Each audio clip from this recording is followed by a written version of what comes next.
On August 2, 1990, Saddam Hussein's Iraqi forces invade Kuwait, triggering the Persian Gulf War. But what prompted this invasion? And how did the world respond? Saddam Hussein became the president of Iraq in 1979 at age 42. He immediately carried out a violent purge of hundreds of perceived rivals and high-ranking fellow Ba'ath Party members to eliminate all internal opposition to his totalitarian rule. He then fought a brutal 8-year war against neighboring Iran that ended in a stalemate in 1988. Crushing war debt moved Hussein to set his sights on another neighbor, the small but oil-rich nation of Kuwait. After Iraq's 1990 invasion, Kuwait's leaders fled to nearby Saudi Arabia. Hussein's audacious move put him in control of 20% of the world's oil reserves. After a meeting with military advisors at Camp David, U.S. President George H.W. Bush bluntly declared on the White House lawn, "This will not stand. This will not stand, this aggression against Kuwait. I've got to go." The United Nations Security Council unanimously denounced the invasion and demanded Iraq's immediate withdrawal from Kuwait. On August 6th, the UN Security Council imposed a worldwide ban on trade with Iraq.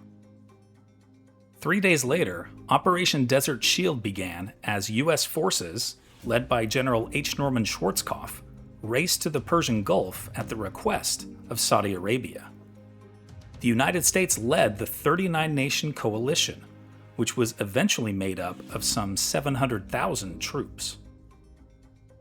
In November, the UN Security Council authorized the use of force against Iraq if Hussein did not withdraw from Kuwait by January 15, 1991. When he refused to withdraw by the deadline, Operation Desert Storm began the following day on January 16th. Aircraft from the US-led military coalition used new high-tech weapons to pound targets in and around Baghdad as the world watched the events transpire on live television. The ground offensive began on February 24th. Iraq's outdated and poorly supplied military was rapidly overwhelmed.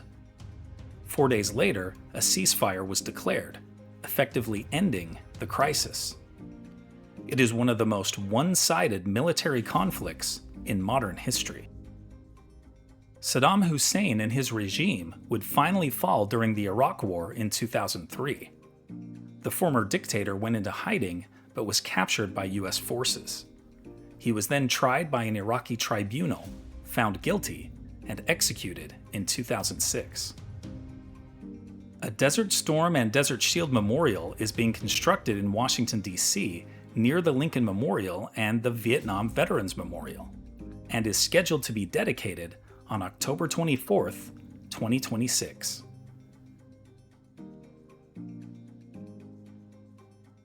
Here are other events that happened today in history.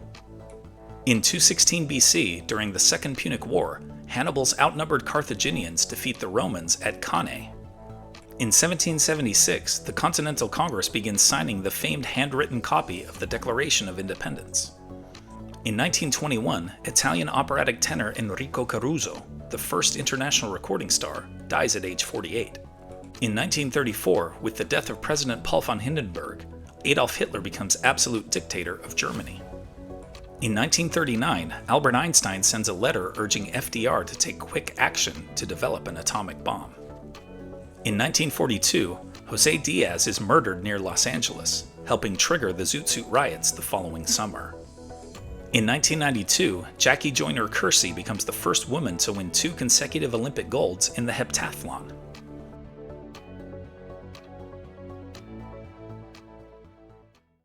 And now it's time for our Today in History quiz.